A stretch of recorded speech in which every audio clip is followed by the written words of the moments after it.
Hi friends, இன்றைக்கி வந்து தண்டுக்கீரை வளர்ப்பை பற்றி பார்க்க போகிறோம். இப்போ வந்து நீங்கள் ஸ்டேஜ் பை ஸ்டேஜ் வீடியோவையும் ஸ்டேஜ் பை ஸ்டேஜ் எப்படி வளர்ந்ததுங்கிறத பார்க்கலாம். வீடியோ கடைசியில் வந்து உங்களால் அந்த அறுவடையும் பார்க்க முடியும். ஸோ வீடியோ கடைசி வரைக்கும் பாருங்கள்.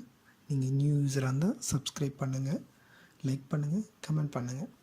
பாருங்கள் எவ்வளோ செழிப்பாக பச்சை பசைன்னு இருக்க பாருங்களா கீரை. ஆக்சுவலி இதெல்லாம் பிச்சுட்டேன், கொஞ்சம் வீடியோ எடுக்கணும்னு நினச்சிட்டு இருந்தேன். நான் அதுக்கு முன்னாடியே பிச்சுட்டேன்.